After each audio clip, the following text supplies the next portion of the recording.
This show is listener supported. You are listening to Adoptees On, the podcast where adoptees discuss the adoption experience. This is episode 93, David. I'm your host, Haley Radke. David and I discuss his experiences of alcohol addiction and sobriety, how our lives as adoptees are so much more than just our adoption story, and what is working right now in the recovery field. David himself is an independent addiction consultant and clinical substance abuse counselor, so he definitely knows what's going on. And as a side note, I almost lost my voice when we were recording this episode, and I was coughing away, which you'll never hear because my editor is awesome. So David was really kind and just kept the interview going without much taxing on my voice. So just think of him as very kind to a very, very sick podcaster. And we wrap up with some great recommended resources for you. And as always, links to everything we're going to be talking about are on the website adopteeson.com. Let's listen in. I'm so pleased to welcome to Adoptees On, David Bowl. Welcome, David. Thank you, Haley. Glad to be here. Thanks for making the time for me. I want to tell you a little story before we get started.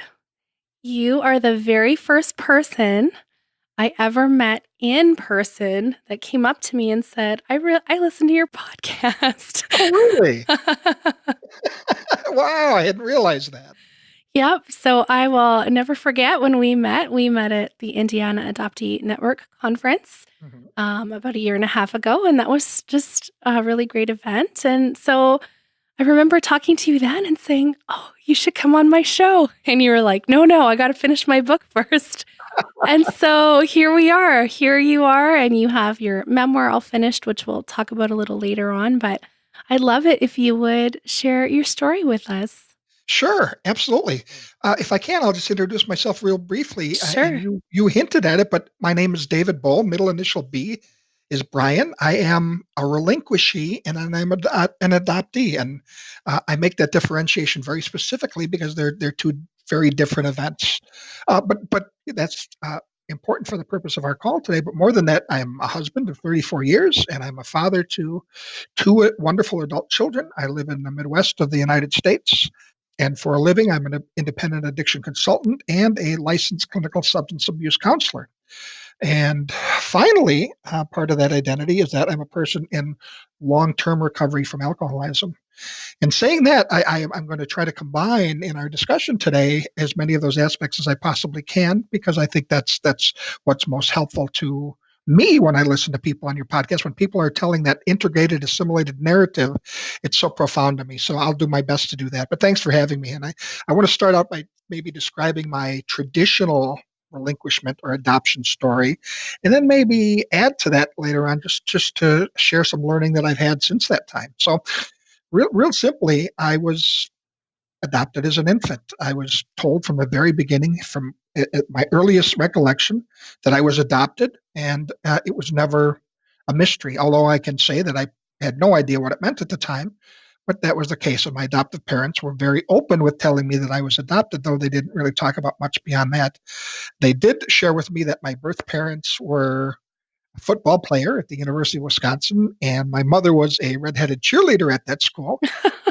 But beyond that, I mean, how they would know that without knowing more information was always a mystery to me. But that's what the narrative was, and that's all I knew about where I came from. But I grew up in a very supportive environment. My parents were upwardly mobile, and they wanted me, of course. And I never wanted for any of the daily needs. I was fed, I was clothed, I had shelter, I was safe. So it was a great environment. And my friends knew I was adopted. It was part of the everyday conversation. My family talked about it. They didn't hide it. I mentioned it on occasion when I felt that I could trust some people. And sometimes they'd ask more questions. That sometimes they'd say, "Well, God, gosh, that's interesting. Do you want to find out more about your birth family?" And of course, I shut down that discussion. My thoughts at the time were, "Wait a minute. I've got this wonderful adoptive family who's taking care of me. I don't want to jinx any of that. We're not going to." That I have no need to talk about those quote unquote people who gave me away, unquote. And that was my approach. I was very defensive about it, and of course I didn't allow myself to consider beyond that, because the mind The mind confounds things. The mind makes up stories. As a child, I remember thinking something's wrong with me. Something had to be wrong with me to be given away. So that was the case. And over the years, I grew into a good relationship with my family, and I thought I had a good childhood, except that it came with some struggles that I can describe a little bit to you. As a child, I was timid and anxious, and my mother corroborates this. When someone would ring the door, I would hide behind her, and who knows, that might just be my introverted personality, but it might have to do with my experiences as well. But I built a certain level of trust with his family and grew into my teen years, and by that time, I found alcohol. I was 13 years old when I found alcohol. It became a frequent routine. It didn't seem like a big deal at the time. I grew up with a group of friends and in a culture where those things didn't seem out of the ordinary. They were taboo. You shouldn't be doing them at age 13. Of course not. But so many people were doing it. It didn't seem like anything that was too scary or risky or anything else. But this culture permeated the community in which I live and many of the communities in which us adoptees grow up. And of course, the cool kids were doing these things, and I wanted to hang out with those cool kids, and I did. We went to parties. We had a life that was certainly entrenched in alcohol use throughout our school years, but we made it through, and I got through high school. I got to college, and I really struggled. I struggled leaving my home environment. I struggled leaving my core group of friends. I struggled meeting new people, and I struggled with everything. I questioned everything, and of course, I don't know why, but I chose to go to Jesuit university, and I had no religious upbringing or training, and I rationalized that these Jesuit instructors, these professors, and my counselors, they just don't understand me. Our philosophies are too different, and I left that college. I was just so uncomfortable. I had to get out of there, and I went to another college where I thrived for the most part and got through it. And I described got through it. That's been most of my experiences in life. There's some great times, but mostly, as I look back, I got through those times. And shortly after college, I got married and I started building a life with my wife. And of course, we were very pragmatic, although we were dreamers at the time, and we decided we were going to wait 5 years before trying to have children so we could better get to know one another. And of course, 15 months after that, my daughter was born. Great planning, and my son was born 2 years after that, but we were delighted. Not a lot of thought was given to what does this look like compared to my experiences. We just were together as a couple. We wanted to raise a family, and they were welcome. And of course, I must say, I never really thought about adopting at that time. My perception, my very narrow perception of adoption at that time was adoption is for people who can't have kids, right? That's the way my thinking went. So it wasn't even a consideration. At the time, though, my wife suggested, David, it might really be a good idea for you to attempt to find some genetic family medical history. That's okay that you're not really crazy about knowing all the details, but, we have children now, and I think we owe that to them. And, sometimes we hate it when our spouses are right, and she was right, but darn it, I wasn't going to do anything about it at that time because I wasn't ready to. And by the way, I rationalized I was healthy. What's there to talk about? And as I've done throughout my life, and I've heard many adoptee tales have done, I took that box of information, I put it on the shelf, and I just didn't want to deal with it for a while. I couldn't. I was emotionally overloaded by it, and I couldn't do it. And that's the way things stayed generally for the first 20 years of my marriage. What didn't stay the same, however, was my drinking. And that not only did that continue, but it increased year over year. And the consequences increased. It strained my relationship. But I never thought I was at the point where it was a problem that I couldn't handle. But later on, and as you know through my introduction, that probably wasn't the case. But then something happened. In the year 2004, I had a second grand mal seizure in my sleep. And it was terrifying. By the time I remember coming to, my wife was there. The room was filled with paramedics. I didn't know my name. I didn't know the date. I didn't know where I was. My blood pressure was 40/10. It was terrifying, and it terrified my wife. And they put me through a battery of tests, not only because this is severe, but this is my second one, which means that the origins could be very serious. But they never determined the origins of where those seizures from. And I went to a neurologist who I really liked, and I didn't always trust doctors for any number of reasons, but this neurologist made an impression upon me. And he asked about my family medical history as he's trying to get to the deep down causes of these seizures. And I said, I don't have any family medical history. I'm adopted. And you know how it goes. In the past, I've told doctors that, and it's a conversation ender. You say that, and it's like they ignore they ask the question. They pretend it doesn't happen. There's no follow-up. There's no, boy, how do you feel about that? Is there something that we could do about it? That's what I expected from this doctor, but his answer was different. He said, I understand how that might be tough for you to deal with, but this is really important. This is important for your health, And ultimately, it's important for your children's health. So I would suggest that you do whatever is necessary to get that genetic history. And of course, my wife supported him. Wow. Not for me, but for the children. And I had to really reconsider my position at that time because my position was a rationalization, right? I was saying I didn't want to know those people, but I also didn't want to harm the family or feel ungrateful to the people who raised me. I didn't know how to balance all of that, right?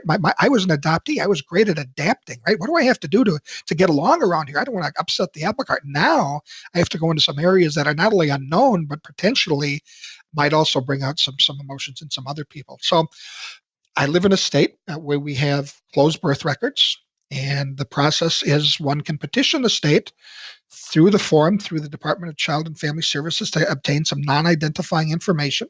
And yes, I was a product of a closed adoption, so I had to do that, and I obtained that file.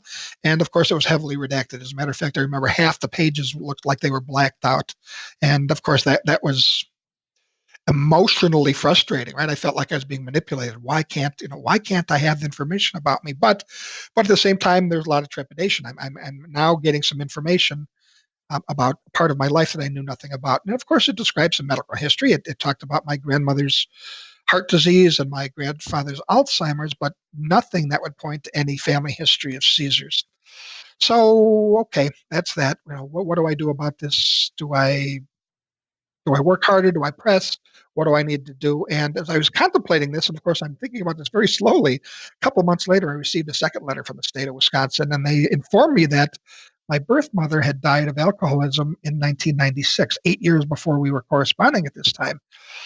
And this was really strange and really scary for me, right? Now, number one, there's no death certificate that says someone died of alcoholism. Someone dies of cardiac arrest, they die of liver failure, they die of a horrible accident, but they don't die of quote unquote alcoholism. So that was really curious to me. And secondly, I hadn't even considered this possibility that my birth mother had passed.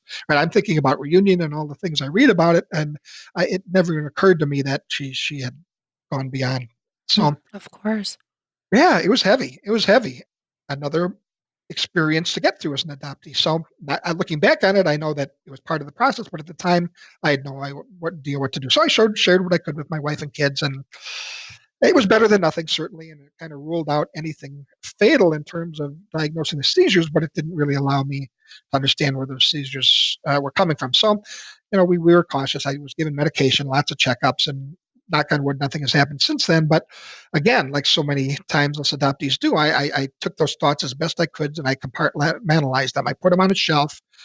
Even that part about that little knowledge about alcoholism, right? I didn't really want to get into that because I was drinking pretty heavily at that time.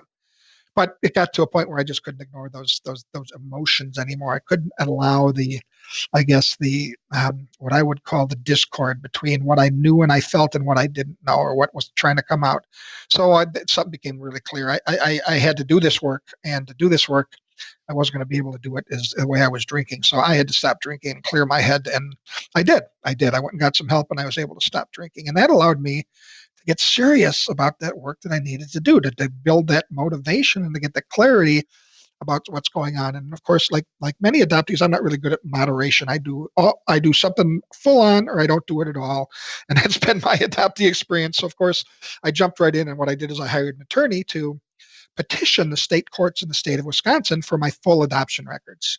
And this was unheard of, but I was encouraged. I met an adoption attorney who said, because your mother has passed, that judge might just think, okay, we don't have to protect her anonymity like we might have had to before, and maybe grant you those records, although it was described as a long shot because very few people actually get those records from the state. And it took many months, but the attorney went before the judge. I had to write letters and describe my situation, all kinds of things. But the judge heard how important this information could be, and she granted me that access to my full birth records, including my original birth certificate. And that was a big deal. As I'm doing this, I'm learning in adoptee circles just how important that is and how sometimes difficult or impossible it is in some jurisdictions to get that information. And here I've been able to do that simply by spending a few $100s on an attorney, but of course using some emotional tools along the way. But here this file comes in the mail in this big, thick, fat envelope. And I had no idea what to expect. What's an adoption file? What does that look like other than my original birth certificate? But I opened it up and I devoured that information. And of course, it contained my family history, and it listed a rudimentary family tree and described ages and relationships. But it also talked about my mother a lot, and I never expected that. It contained clinical notes from the doctors and the social workers from the home for unwed mothers, where my mother spent 5 months before she gave birth. Mm. So I'm here. I am reading notes. Clinical social workers writing about my mother, and I felt, oh my gosh, now I'm really behind the wall. I mean, my mother hasn't seen these. No one outside of this clinical realm has seen these. Should I? Are these secrets? Should I be reading this? I mean, it was phenomenal, and it took me to a really weird place. And of course, it listed her name, and it listed her mother's and father's name. And that to me was unbelievable. I mean, it was cathartic. I was like, okay, I have this identity. I'm starting to understand that I do have a history before I was relinquished, and I have a history after since before being adopted, and that's cool.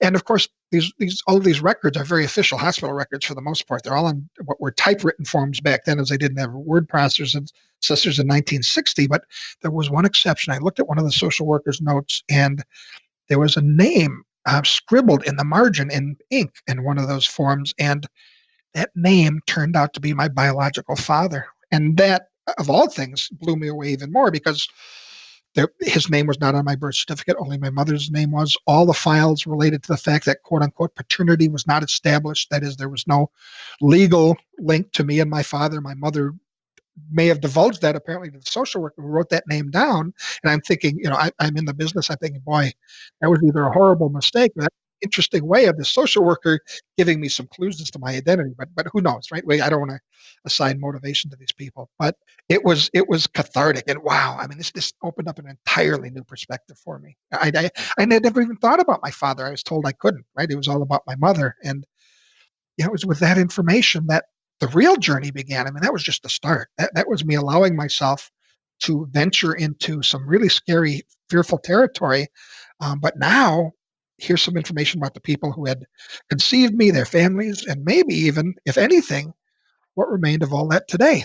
And it's really interesting because I learned a lot of stuff. And I learned a lot of stuff not only from notes from the social worker, but what that actually led me to was to two half siblings. I actually have met and communicated with a sister from my mother's side of the family, and I have communicated with a half brother from my birth father's side of the family. And all of this, including some information, was from some other relatives, and I've been able to put together a brief narrative about my parents and my birth parents. And it's really interesting because it gave me a new sense of empathy that I never even had before. Mm.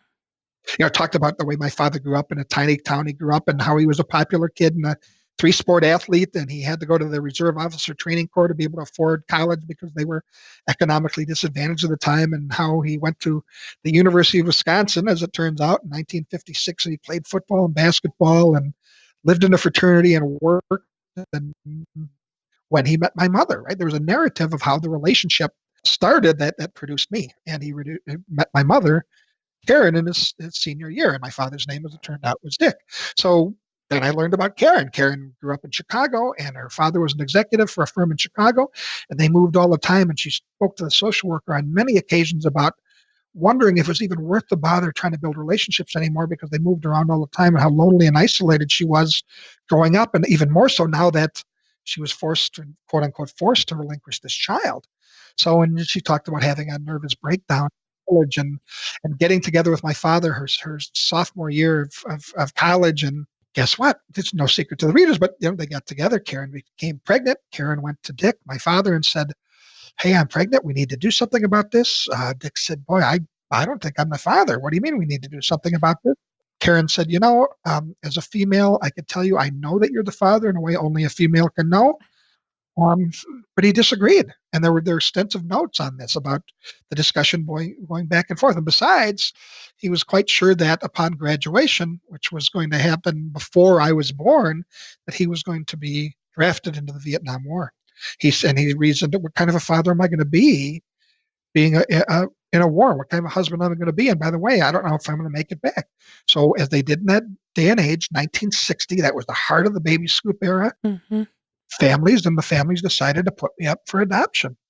And this is really interesting because that meant that my mother, like so many young mothers at the time, as Ann Fessler mentioned in her book, The Girls Who Went Away, this was the story of my mother's life. She was shipped off to a place an hour away from her home. She stayed there for the last 5 months of her pregnancy.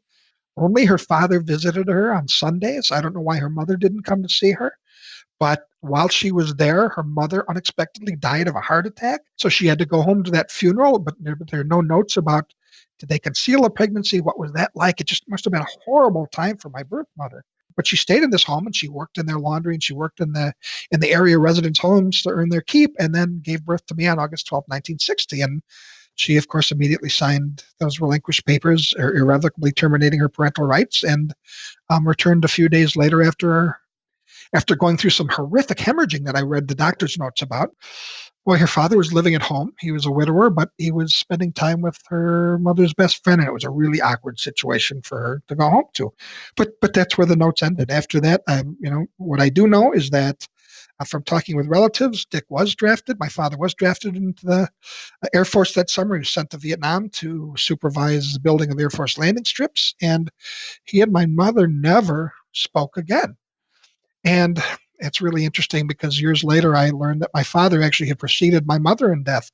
My mother died of alcoholism in 1996. My birth father died of a brain tumor in 1983. And that, again, right, as an adoptee, oh my gosh, we never consider things like this. We don't talk about this. They're not in the realm of possibility. We think we're going to maybe reunite with these people as they are today.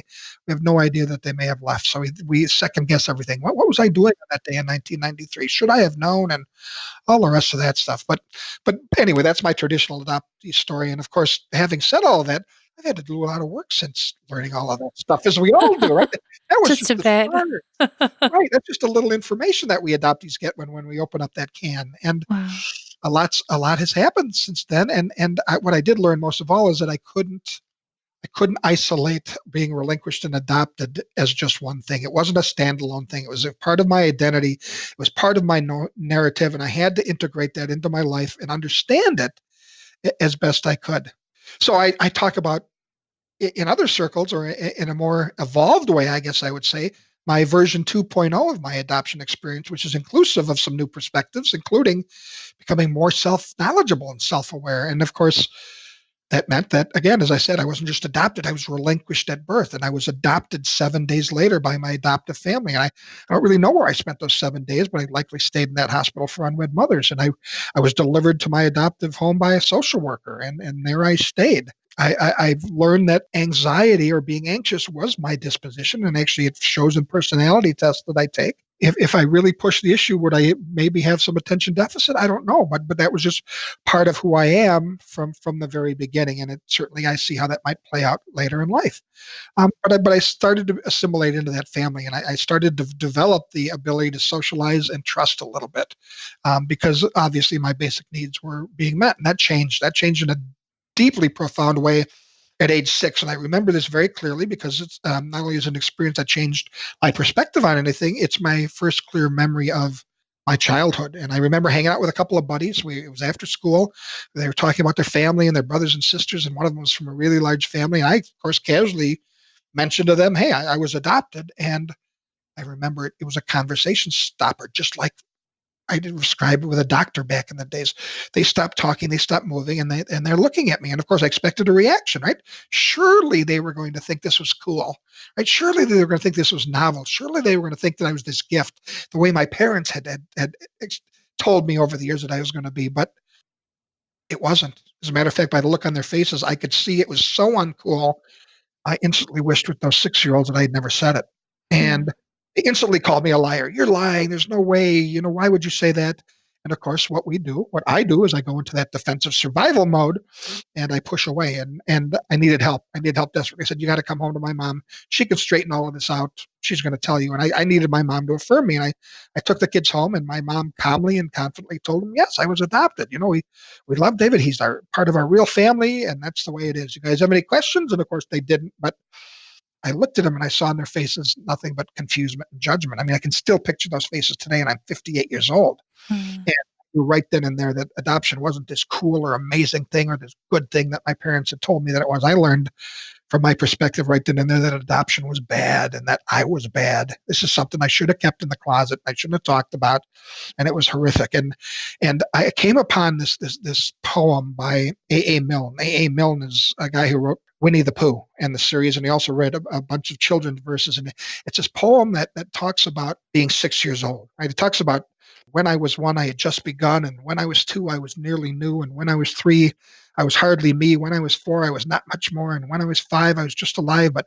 now I'm 6, and I'm clever as ever. So now I think I'll be 6 forever and ever. And to me, that's the way I thought I was. I thought I was letting these guys in on something that was so magnificent. I was clever. I was going to be this unique guy that they liked. And you know what? It wasn't that.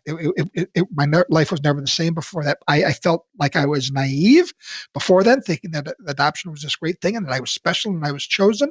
And they taught me that adoption was something to be ashamed of. And that was a theme that I had to deal with as I was going through and getting all those information. And of course, I felt betrayed. I felt betrayed by my parents. And of course, I jumped to the conclusion that my parents must have lied to me because something's wrong with me, right? They're trying to save my feelings here because something really bad about me made my biological parents give up on me. And of course, I immediately felt disconnected.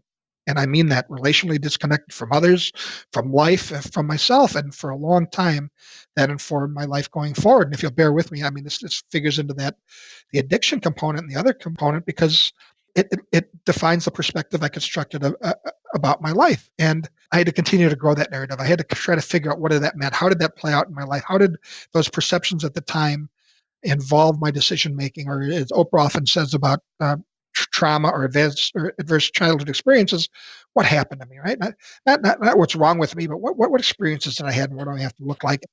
Looking back on it, and I hope I'm not dominating the conversation, what I know is this. I know that growing up, I always felt like I was different, that I didn't belong, and that I lacked the very instructions to live life.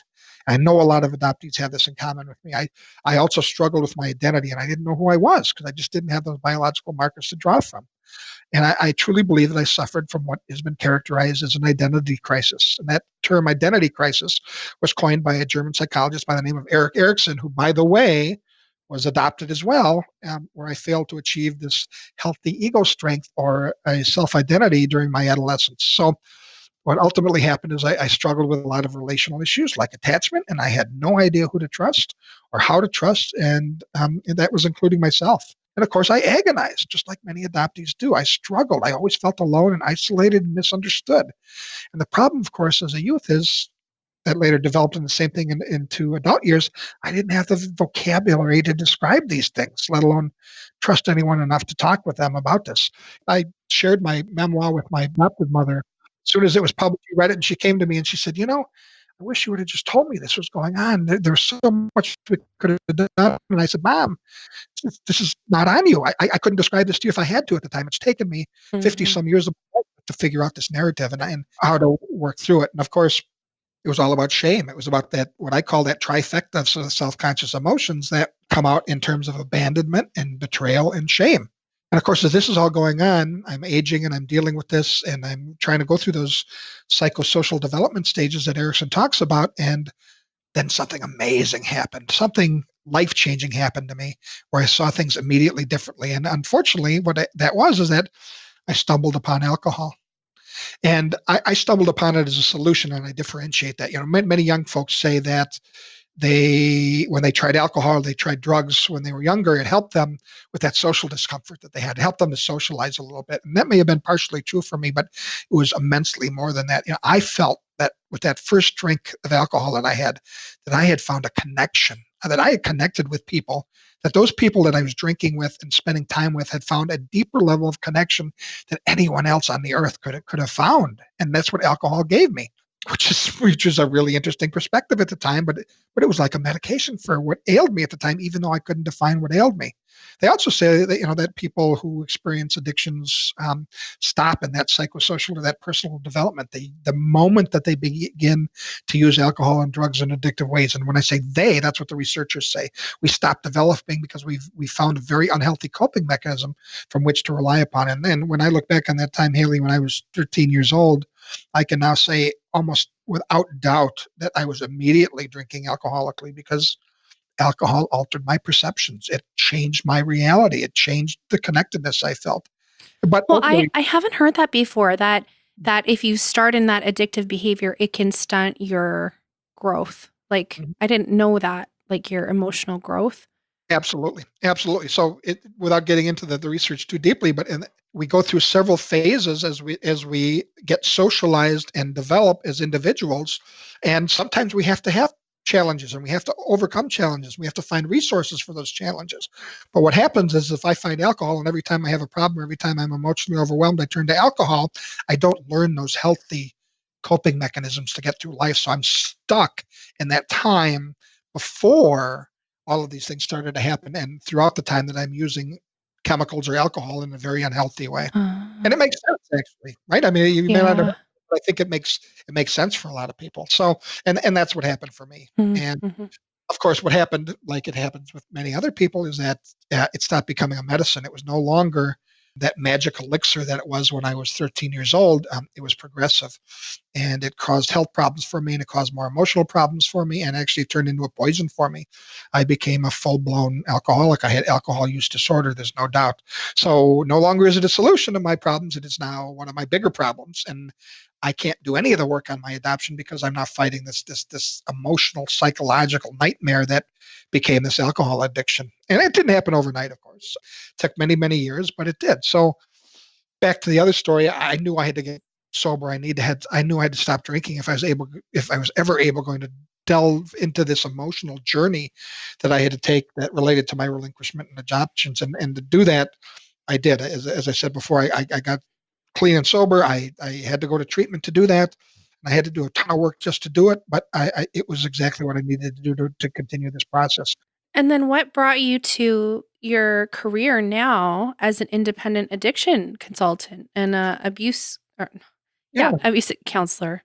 clinical substance abuse counselor. Yeah, Thank that's you. very interesting. Yeah, well, you're welcome. Well, initially, what I did is I was doing this work. I actually trained as a life coach, and I had a private practice life coaching business, and it helped me to not only do my own work, and it reminded me to do my own work because I truly believe that as someone who's in a helping profession, if one hasn't done their own work, they don't have any business working with others. It led me to some things, and ultimately, to make a long story really short, I ran into a gentleman who turned out to be a mentor, and he invited me to speak about my experiences in front of a group of people that he was treating. And ultimately, after I chatted with him, he said, David, if you don't do this for a living, you're missing your true calling. And within 2 months, I was enrolled in graduate school. I was starting to earn my master's degree in addiction counseling, and I started a profession in that world. But it meant that I had to keep doing my own work, and of course that work means always questioning your perceptions because they developed at a time when we were under acute chronic stress of that adoption trauma. And again, like you asked a moment ago, I had to pick up on that process of personal development, including learning those healthy coping mechanisms for all the challenges that come in life and all the new challenges that sometimes do that. And ultimately, it's about better understanding ourselves. How do I more completely answer that question? Who am I? Right. Mm. And that's one of those lifelong gifts of adoption, isn't it? It's the gift Right. it's giving, right? We have to constantly work on ourselves and be diligent about, okay, what do I know about myself today? What is true? What is reality here? And what may be derailing me in terms of my old perceptions or my old way of looking at life. And I know I have to do this as someone as a professional, but also as an adoptee to stay healthy. And I mean physically, psychologically, intellectually, emotionally, and spiritually healthy. I have to do this work diligently. So I did that. I did that. And part of that is not just figuring out the facts, right? Figuring out the facts of my family tree. A lot of people talk about closure and not any number of things and grieving and adoption practice and any number. They talk about closure, and I gave up on that term a long time ago because as an adoptee, I've realized that I won't say that I'll never get closure, but seeking closure is not a healthy place for me to be. What I need to be looking for is context, Haley. I need to understand the situations that occurred to make me think and perceive things a certain way so that I can deconstruct them and see what reality is really all about. Mm. And to do that, it's not just about finding out about my birth family and socializing with half brothers and a half aunt and all those things. It's about looking at other dynamics that are in play, right? What other dynamics are in play in the adoption world that are playing out here, and what other dynamics that should I know about addiction that are going on here, right? I mean, if I look at when I finally started to do the research and all the work that I should have been doing for decades, I learned the things that and that some of your listeners know, but many of the people you've had on your show as experts know, and that's simply adult adoptees have higher degree of mental health issues. And both adults and adolescents who are adopted are more likely to get counseling, and adopted persons have a much increased risk of having a substance use disorder, some other types of addiction. But not only do they have problems with drug and alcohol use, they might have higher rates of eating disorders or attention deficit disorder or suicide attempts and completions. And the one that really blew my mind when I read about this was adoptees ultimately have higher risks of untimely pregnancies. And then I looked into the personality disorders, and guess what? Adoptees are more likely to have antisocial personality disorder and borderline personality disorder, and all of this. So I had to look at that, and however we want to quantify this, right? I don't want to overdiagnose. I don't want to scare anybody into saying that adoption caused all these mental health issues. But ultimately, even though on the outside, sometimes I look like anyone else. I look like a non-adopted person. I experienced things that needed to be overcome, just like many of your listeners and you have experienced. I experienced loss. I experienced grief. I had identity development issues. I lacked self-esteem. I didn't have any information about my medical background, and that included mental health and addiction predispositions that might have existed in my bloodline. So then I had to do that work and say, okay, now I know a little bit about adoption. I've been working hard and I've been studying addiction.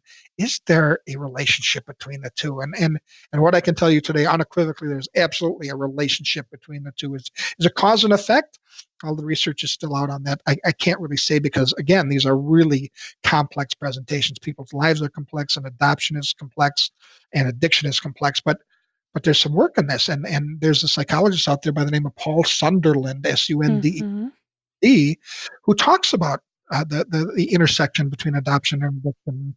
And if anyone's listening, if you just Google Paul Sunderland or you Google adoption addiction, he's the first thing to pop up. And his YouTube talks about all this. And ultimately what he says is what I know to be true today, and what I could certainly support through research, is that those who have been relinquished and those who have been adopted who also have addiction should be looked at as having a co-occurring mental health disorder of trauma and addiction, or some type of PTSD, might be developmental PTSD and addiction. And that's really important, because that means we have to work all the harder to look at this and to develop that coherent narrative that helps inform, I guess, healthy behaviors going forward. So what we know is that this combination produces an immense amount of chronic stress for an individual. We know that 50 to 66%, or a half to two-thirds of the people who have trauma also have an addiction. That's off the charts, right? That's great. People who have PTSD, that one form of trauma, are 2 to 4 times more likely to battle addiction than people without PTSD. I mean, these are important facts that I had no idea about. Right here, I'm living my life, and I just didn't have the information because I didn't allow myself to go into this territory. Now I'm into this territory because I have to be. I have to be this to survive. I mean, existentially, to be happy and safe and sound, I have to do this work now. And I'm glad that I did. It's not that I felt like I wasn't going to do the work. It just, as you know, it can be overwhelming sometimes. So what I found out ultimately is that adoption and alcoholism is really complex, just like trauma and substance use disorders are. And it means that there's a really complex and costly clinical course when dealing with either of those other two things alone. So what that means is that there are increased chronic physical health problems, and we tend to socialize. Our functioning is much poorer. We have higher rates of suicide. We have more legal problems. We have an increased risk of violence. We have worse treatment adherence because we have both trauma and addiction, and we have less improvement in treatment than people who either have just addiction or have the trauma. And of course, what ultimately I'm telling here, and maybe of interest to you and your listeners, is that better rates of abstinence from any chemicals or behaviors and lower levels of mental health systems are obtained when you treat the trauma and the addiction concurrently, and in an integrated way. You have to take care of them at the same time. Like I said before, I can't compartmentalize addiction separately than I can from my adoption. You can't compartmentalize, for example, depression separately from an eating disorder if that's what one is dealing with. So it made perfect sense, but I didn't allow myself to see that, and now I know. And now that means that I've identified a problem, and I can do something about it. So, of course, you're smart and your listeners are smart. So they're asking, wait a minute, are you saying, David, that the trauma of being relinquished as a newborn caused your alcohol addiction, that alcoholism? And I'm going to say, I don't know. The answer is I don't know. The jury is still out. What we know is alcohol is a primary disorder. It has biological and psychological and environmental components to it. How they combine, I don't know, but I can tell you that my mother died of alcoholism, so I have the gene that might predispose me to alcoholism. I had some environmental situations where I had chronic stress all the time. I didn't feel safe. Might that have contributed to it? Yes, but did it cause it? I don't know. I'm going to have to let time and researchers determine if that's true or not. But what I do know is this, that you know also, because I've listened to many of your podcasts, is that not thinking about this or not talking about relinquishment and adoption in a safe space, in a meaningful way, that is, not looking at these causes and conditions that inform my perceptions as I grew up, they continue to feed the shame that's so inherent in me. And that's ultimately what happens. And from an addiction standpoint, it really complicates things. There's a doctor in your wonderful country by the name of Dr. Gabor Mate. He has done an immense amount of work with addicted individuals who have also had real trauma.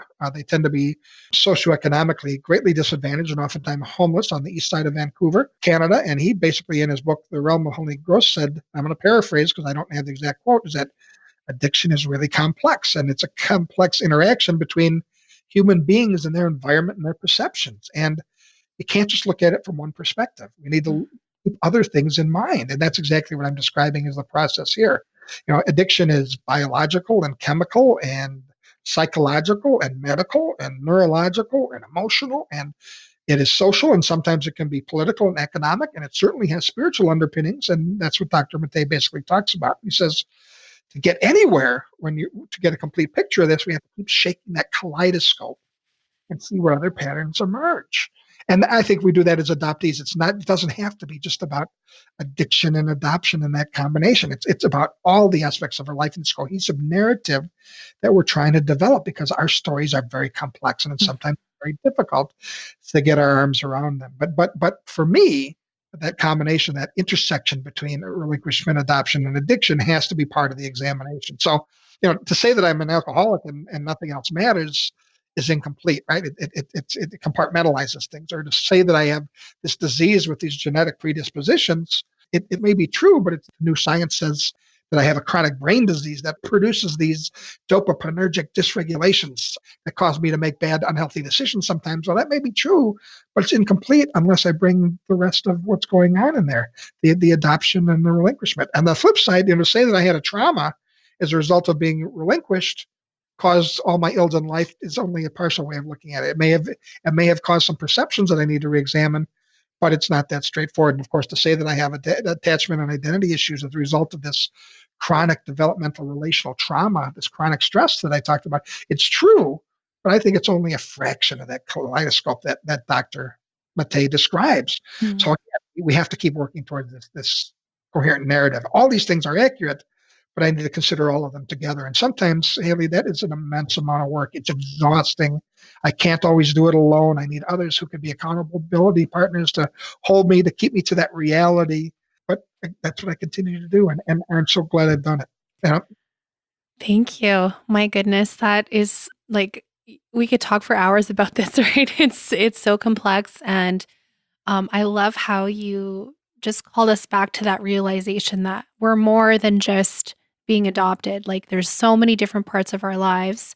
And when we're looking at healing in any aspect, if it's addiction or other aspects, there's more than one thing to kind of look at. So thank you. Well, you're welcome. Isn't that interesting? For people who hang out in recovery fellowships, there's a standard way of introducing yourself, and you've seen it in the movies, right? I'm David, and I'm an alcoholic, and I did that for many years when I went to those meetings. But it occurred to me that it is immensely reductionist, right? There's so much more about me than just being an alcoholic. So I've actually changed my language, and I say, my name is David, and I'm a person with alcoholism. And that really taught me a lot about adoption, right? Because I used to say, I'm a relinquishee and I'm an adoptee. And that may be true, but again, that is really limiting.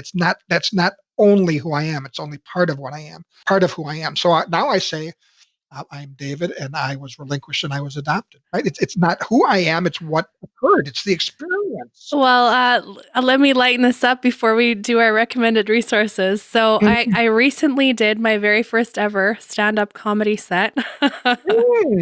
And my very first line is, I'm Haley Radke and I'm adopted. And wow. it killed. Everybody laughed. And I wrote that and I wasn't writing it as a joke. It was just, this is how I'm introducing myself. And so later looking back on that, I'm like, wow, okay.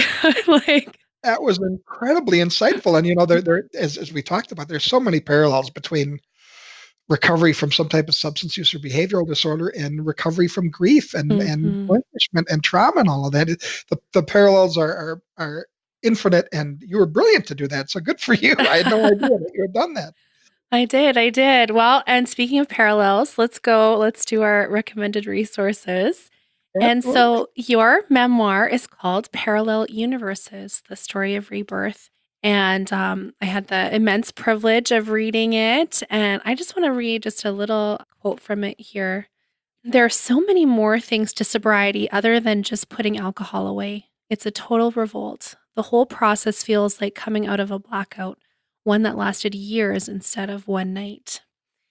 And your story, you share all parts of your life. And I remember reading it and thinking along the same things that you were just describing to us. Like, this is your life story, and it's not just about being adopted. You talk so much about your children and your wife and your relationships with them. And this other beautiful line I really liked. I can't get it out of my head.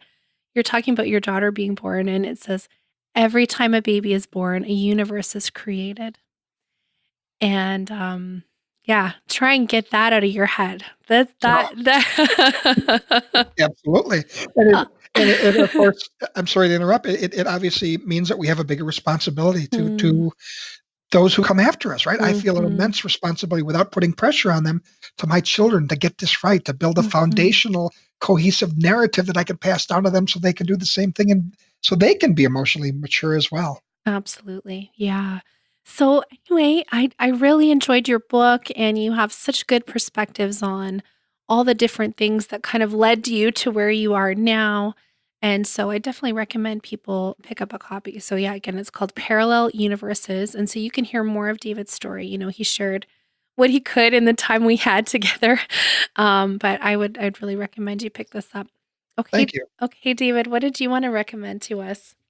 First and foremost, I think there's a great resource for any number of adoptees and relinquishees. And there are some resources for other people in that constellation, and that's the Adoption Search Resource Connection, ASRC. You can find them online, and their methods and their mission are really straightforward. They try to heal and build community and offer resources to those who have been impacted by what they call separation from ancestral connections. And I love we're not pigeonholing anyone, we're not calling anyone orphaned or fostered or adopted or all some of the language that some of us who live this life trip over. They talk about separation from ancestral connections, and I think that's brilliant. And that informs all of the resources and what's going on there. They have support groups and conferences, and they list blogs and social media and podcasts. And I noticed the other day that I saw your podcast there, so I know that they have some great things going on for adoptees there. So I would recommend that as a wonderful resource to anyone listening to your call here. Yeah, there's so many links on their website for sure for all kinds of things. Yes. Absolutely. A couple of books I would recommend as well. And one your listeners may be very familiar with, but I often hear about The Primal Wound, and I have read that book many times. But for me, the way I described my narrative earlier, the most important book I've ever read was Coming Home to Self by Nancy Berrier. And of course, it talks about becoming aware. And ultimately, that's the shortest version I could give to my story. It's becoming self-aware and becoming aware of the world around us. And it really talks about how false beliefs create that fear that I talked about, and they perpetuate having those perceptions rule our everyday life in the moment and going forward. So it was a brilliant book. And the other book, right along those lines, but it isn't written specifically to adoptees, but it is, I think, really important to adoptees. It's called The Insight Cure. And it's called Change Your Story, Transform Your Life. And it's written by Dr. John Sharp, who's an MD at Harvard Medical School. And he basically says everybody has a personal narrative that informs their life, and we make decisions upon that. But what if part of your assumptions about your narrative were wrong? What if there's that one thing that's keeping you from really seeing things the way they are. And ultimately, that hit me right between the eyes. Right, the one thing that held me back for most of my life was that I thought something was wrong with me. It informed my narrative, it informed my behavior, it informed my fears, my relationships, and everything. And he shows a way to identify that one thing that holding us, that one perception that's holding us back, and he gives a very wonderful 8-step process of working through that. Not an overnight process, and sometimes it requires support, but he was brilliant in the way he structured it in layperson's terms without being a psychologist. As a matter of fact, I remember in his foreword he said, "You don't need a psychologist to do this. There may be times when you do, but to do this work from this book, you don't need to do it." So I would recommend that as a resource as well. Oh, that sounds great. Of course, Coming Home to Self is one of my favorites, and I haven't heard of Insight Cure, so I will definitely check that out. Thank you. Excellent. That's relatively new. Yes. Okay, so where can we connect with you online, David? Great. Yes, the easiest way is to find me on the web. I'm at davidbbohl.com. David, middle initial B, BOHL.com. And from there, you can see about my book. You can link to my social media accounts. You can read short versions of who I am, and many of the things we talked about here today. And you have a blog on there as well. I was reading through some of your writings, and they're really insightful. So definitely go check that out. Thank you. Thanks so much for our conversation today. It was wonderful to hear some more of your story. Like, just behind the scenes, you guys, I think my voice sounds so squeaky. Oh, yikes. Anyway, I hope that you could look past that and just enjoy David's story. And really, there's so much wisdom in the things that he shared. So I hope that you find this episode helpful. As always, I would love to connect with you via my newsletter, adopteeson.com/newsletter. And it's mostly monthly, where I send out some essays about things I'm thinking about or working on, or things about the show. So if you want to be in the know, that is the place to be, adopteeson.com/newsletter. And I want to send, once again, a gigantic thank you to my Patreon supporters. I could not do this without your monthly support. As I mentioned at the beginning of the episode, I have an editor who works so hard to make these episodes sound fantastic, and I wouldn't be able to have that without your support. And so if you find the podcast valuable, if you want to give me a end of year gift, I would love for you to sign up to be a monthly supporter and stand with the other adoptees who are supporting the show, and adoptive parents and first parents. I have multiple people from every side of the constellation who are supporting the work of Adoptees On. That's adopteeson.com/partner to find out more details of how you can stand with us as we produce this show for you every single week. Thanks so much for listening. Let's talk again next Friday.